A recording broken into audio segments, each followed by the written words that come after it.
Assalamualaikum warahmatullahi wabarakatuh.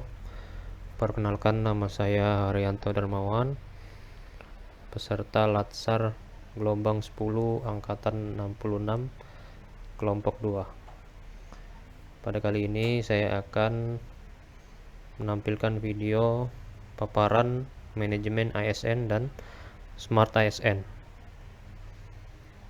Manajemen ASN adalah pengelolaan untuk menghasilkan pegawai ASN yang profesional, memiliki nilai dasar, etika profesi, bebas dari intervensi politik, dan bersih dari praktik KKN. Selanjutnya, kedudukan ASN. Berdasarkan Undang-Undang Nomor 5 Tahun 2014, ASN dibagi menjadi dua, yaitu PNS dan P3K. PNS merupakan warga negara Indonesia yang memenuhi syarat tertentu, diangkat sebagai pegawai ASN secara tetap oleh pejabat pembina kepegawaian untuk menduduki jabatan pemerintahan dan memiliki nomor induk pegawai secara nasional.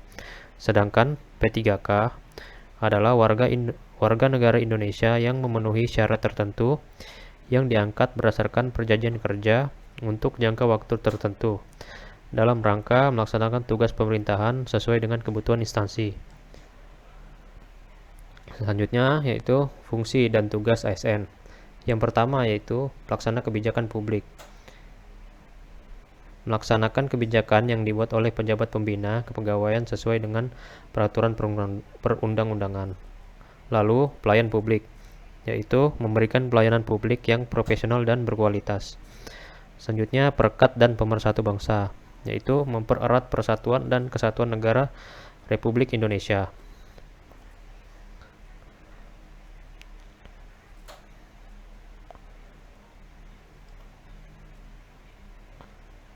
Selanjutnya pembahasan sistem merit. Pasal 1 Undang-Undang ASN tentang ketentuan umum. Sistem merit adalah kebijakan dan manajemen ASN yang berdasarkan pada kualifikasi, kompetensi, dan kinerja secara adil dan wajar dengan tanpa membedakan latar belakang politik, ras, warna kulit, agama, asal-usul, jenis kelamin, status pernikahan, umur, atau kondisi kecacatan. Manfaat sistem merit bagi organisasi. Yang pertama yaitu mendukung keberadaan penerapan prinsip akuntabilitas. Lalu dapat mengarahkan SDM untuk dapat menjawabkan tugas dan fungsinya. Selanjutnya yaitu instansi pemerintah mendapatkan pegawai yang berintegritas untuk mencapai visi dan misinya.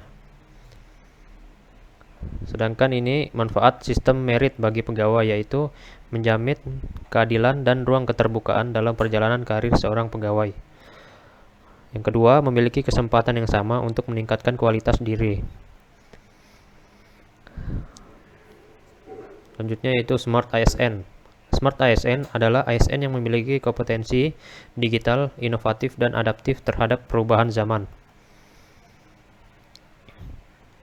Literasi digital adalah pengetahuan dan kecakapan dalam menggunakan media digital, alat-alat komunikasi atau jaringan dalam menemukan, meninjau, menggunakan, membuat informasi, dan memanfaatkannya secara sehat, bijak, cerdas, cermat, tepat, dan patuh hukum sesuai dengan kegunaannya untuk komunikasi dan interaksi dalam kehidupan sehari-hari.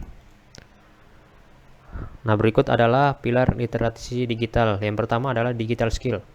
Digital skill yaitu kemampuan untuk menggunakan media digital secara efektif dan bertanggung jawab. Yang kedua yaitu digital culture.